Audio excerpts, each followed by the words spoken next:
This is a 1985 Honda CRX SI, except it's different from all the other CRXs because this one has no roof.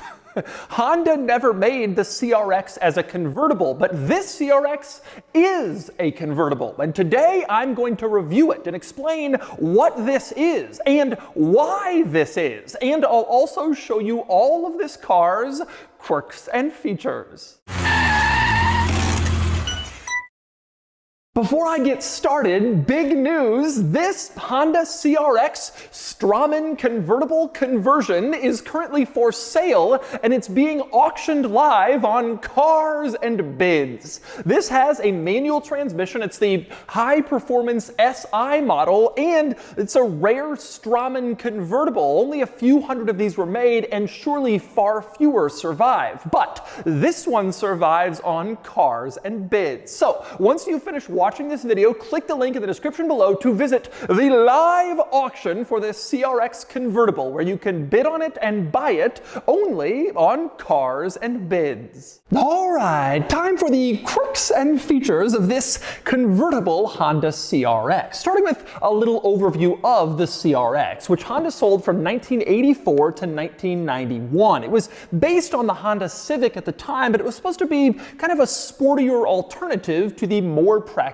Civic. Now, in '85, this car's year, there were two versions of the CRX. They both used a 1.5-liter four-cylinder engine. There was the HF, which stood for high fuel efficiency, and it had 77 horsepower. And then there was the SI. That's this version, the performance model, with 91 horsepower. Now, SI stood for Sport Injection, and of course, that's a performance trim level that Honda still uses to this day. It started in this era, the original SI. Now, this car got its extra power with a few tweaks over the HF's four-cylinder. There were different intake valves, a revised intake, there was shorter gearing for better acceleration, and some other tweaks to go from 77 to 91 horsepower. It doesn't sound like a lot, and it isn't, but this car weighed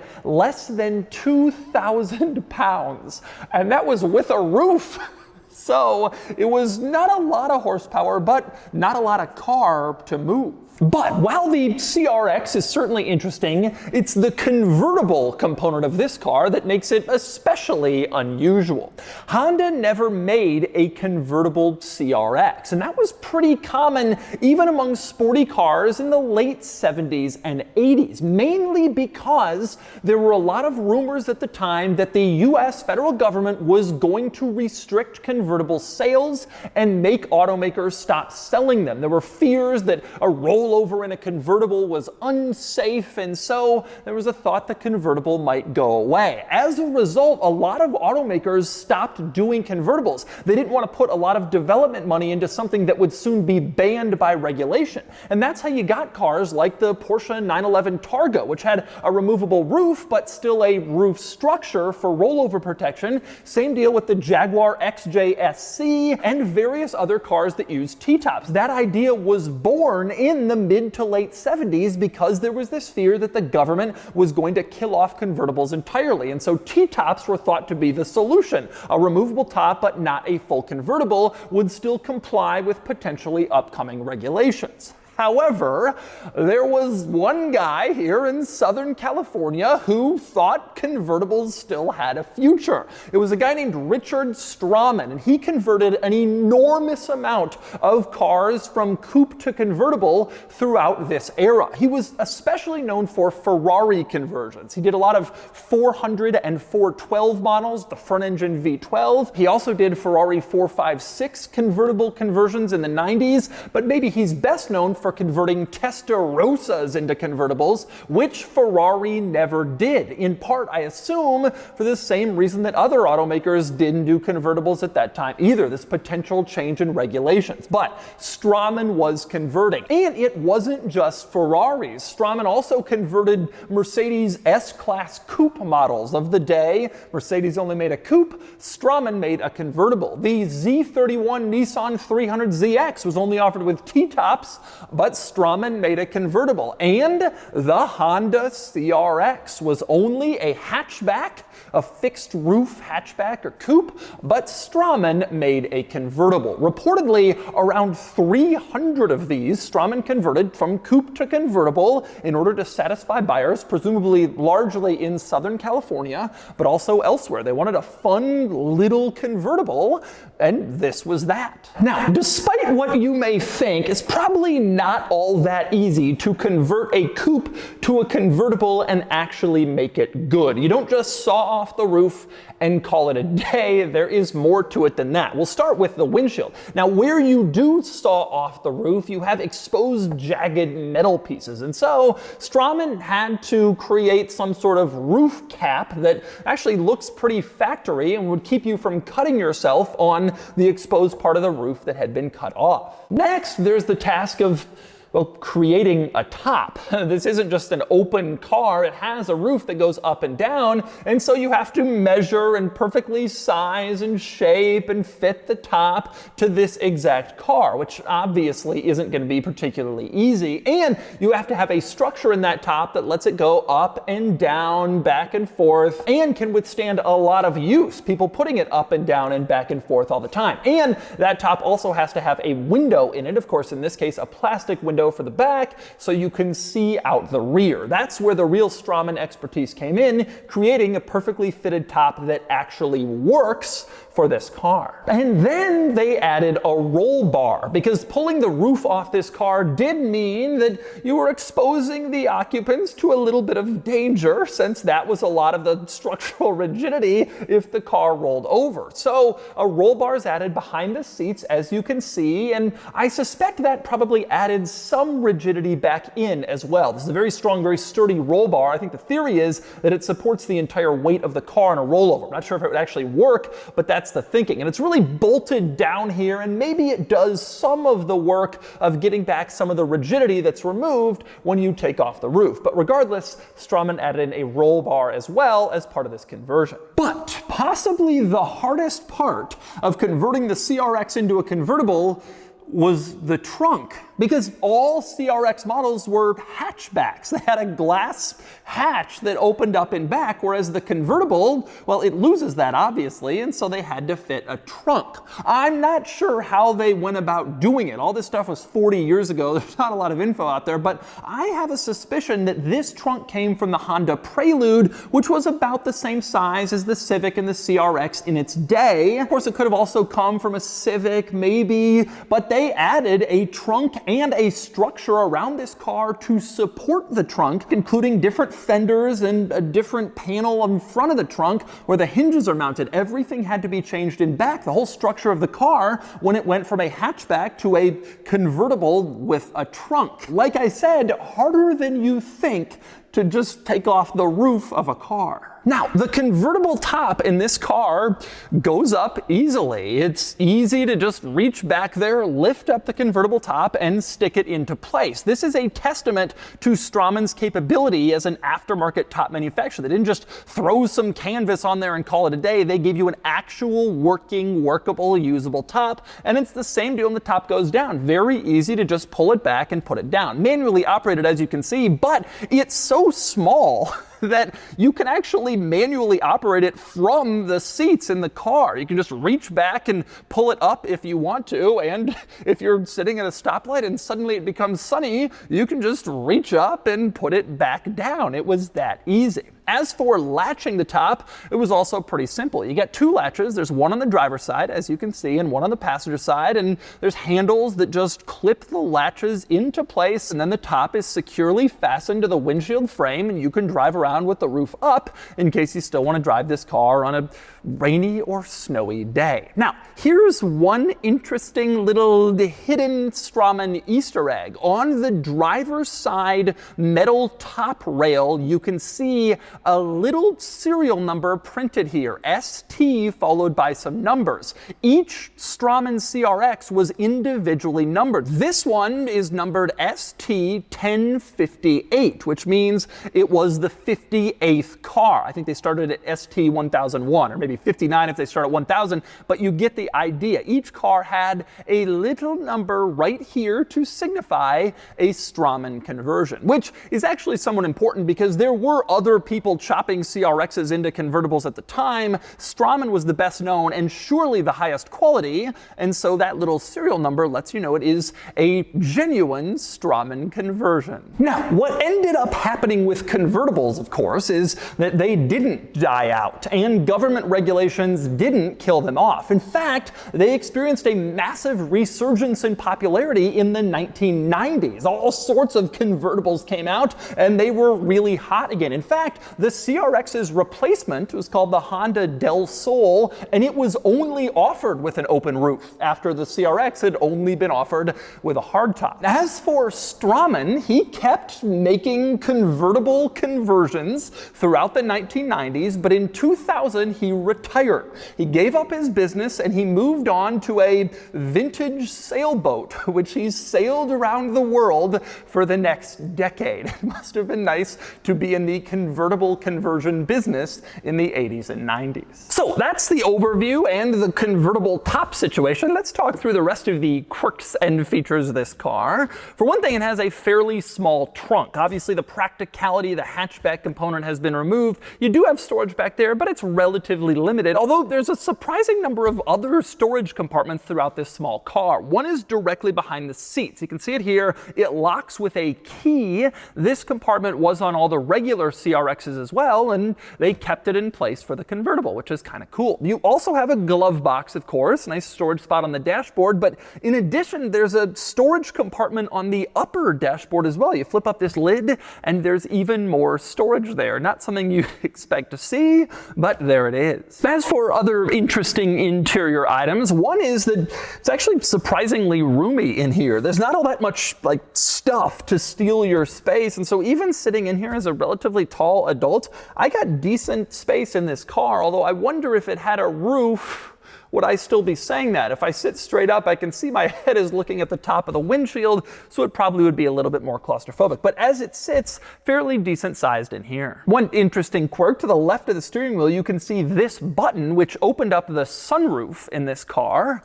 Obviously, that button no longer has any value, but it's still there. Another interesting item changed with the whole roof situation is the dome light, which I presume was located somewhere on the roof in the original CRX. Well, now it's been moved down here to below the dashboard on the driver's side. You have a door open, and that's the light that turns on. The dome light, which is usually overhead. There's no overhead to have it in this car. Now, right above that dome light, you have your climate controls, which oddly are mounted sort of in the driver's instrument panel area. The climate controls are more for the driver, although easily accessible by the passenger too. Interestingly, this car does have air conditioning, and when you put it on, the button reminds you that it's a Honda, because for some reason it has the Honda logo right next to it.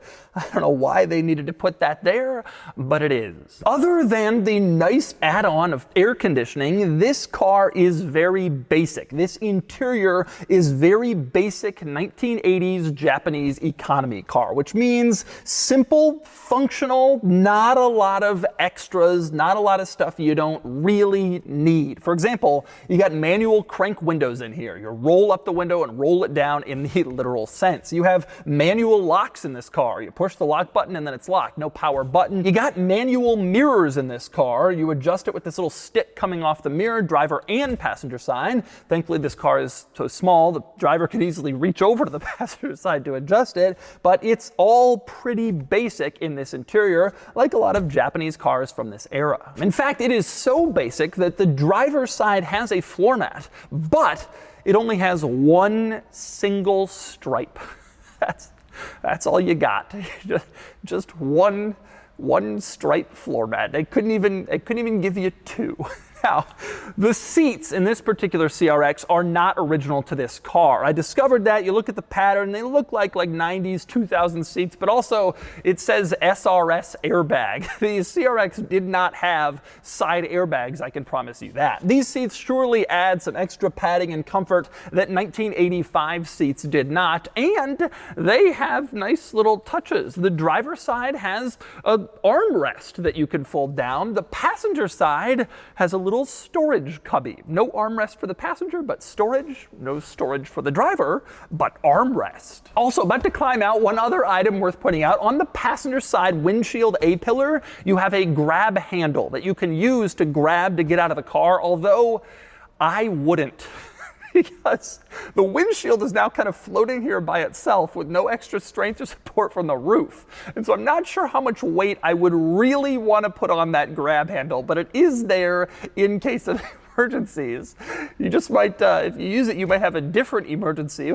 The windshield might bend. And next up, moving outside the CRX convertible, kind of the same deal as inside. It was pretty no frills, pretty basic out here. There wasn't a lot of crazy risks with the design or, frankly, interesting quirks and features. One item worth pointing out, the door handles in this car are vertical, which is something I always thought was cool about the CRX, a nice little design detail, although somewhat more common back in the 1980s. You also have around back the little Honda logo with OK. That was a sticker that Honda used to put on almost all of their cars. It came from the factory and it let you know that it was checked out for quality and you were assured you were getting a good, well looked at Honda before it left the factory and shipped to you. Also in back, one other item worth mentioning, the trunk pops open with the trunk popper in the interior. Even though that was designed to open up the hatchback, it still works for the trunk in this car, which is a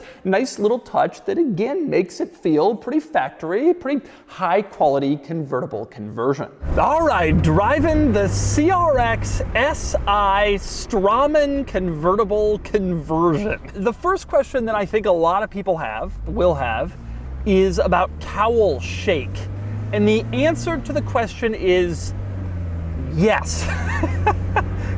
Yes, there is a lot of cowl shake. So if you don't know, that's like basically the windshield frame. So like how really tight, how really rigid is this car? And the answer is you can tell almost immediately. You go over any bump, you do get a considerable amount of shaking from that windshield frame. This car is not, I mean, it was designed to be a coupe, and so there were structural members that were removed in the conversion to a convertible. But such is life. And I gotta tell you, indeed, such is life. It's maybe worth it. And I say that because this is so cool. You know, the neat thing about the CRX is that it was fun. It doesn't have a lot of power. In fact, it doesn't have basically any power. 90 horsepower is just laughable. But the car was so small that it was just a tossable little thing. And that's why it had a cult following throughout the late 80s and into the 90s, and even kind of still today. People still love the CRX, talk about the CRX, bemoan the fact that Honda never really replaced the CRX. It is still a beloved car, and that was because of its like tossable nature. And this is tossable. It's just like what everybody loved about the CRX. It's fun, you can throw it around, you can enjoy it, it's great. The steering is quick and commutative. There's not much to it. I mean, it's just a fun car that you can kind of point and shoot without much worry or fear of it doing something silly or stupid. It's just like a cool little throw it around, eager to please car. But the really cool thing is the convertible top adds this whole new dimension that the regular CRX doesn't have. Now I can sit here and not only have this kind of fun tossable car, but enjoy the open world. And here in Southern California, you know, it's no coincidence that Straman's shop was up in Costa Mesa in Orange County, where everybody all the time is around sunshine. Like, yeah, we want to have our convertibles here, and this is one of the ones we want to have. And so you get this amazing combination of like the fun of a CRX plus the enjoyment of a convertible. I think this would actually be like one of the coolest like 80s convertibles if it wasn't for the fact that then the Miata comes out a couple years after this car, and suddenly the Miata's rear-wheel drive and a purpose-built convertible instead of front-wheel drive and a sort of squiggly one. And so that's where you lose it. But, you know, look, everybody's got a Miata. This is cool. Like, this is definitely going to turn more heads at Cars and Coffee. The Miata drives better. There's no question. It feels like more of a sports car. It's more fun. It's more exciting. But there's sort of a peppy eagerness that the CRX has that it's just hard to, it's fun. It was a cool little car. It feels almost even more tossable and even more like little and dinky controllable than a Miata does, even if it's not necessarily better to drive or more fun. Flooring the throttle, man, it is not. Fast is not a term that you would use to describe this car. It's fun around tight corners. Honestly, what it's fun for is city driving, like in a city, because you don't really have a lot of speed that you're trying to get up, and you can take some 90-degree turns pretty quick, and you can really turn a normal like city ride into kind of a thrill in this stupid little car. Anybody who's ever liked the CRX, but you live in Southern California or, you know, Texas or Florida, somewhere where it's just nice a lot of the time, this thing is cool. It's a neat car. I'm into it. It's kind of a funny, stupid little thing, but I like the quirky stuff, and you can't say that this isn't quirky. And so that's the Straman CRX. Tremendously interesting, weird, quirky little car. It's not fast by modern standards. It's gonna have a lot of chassis flex, but it's cool and it's unusual and it's perfect for Southern California, and it could be yours on Cars and Bids. Anyway, now it's time to give the Straman CRX a DougScore. And the DougScore is here, 42 out of 100, which places the CRX Straman here against some other similar cars. The CRX Straman is cool. It's decently attractive, interesting, quirky, head-turning, but once the Mazda Miata arrived, it was a bit redundant, since the Miata drives better and was surely cheaper since it didn't require an aftermarket convertible conversion. The CRX is now more appealing solely as a quirky showpiece, but it certainly is that, a lot more unusual and distinctive than a Miata.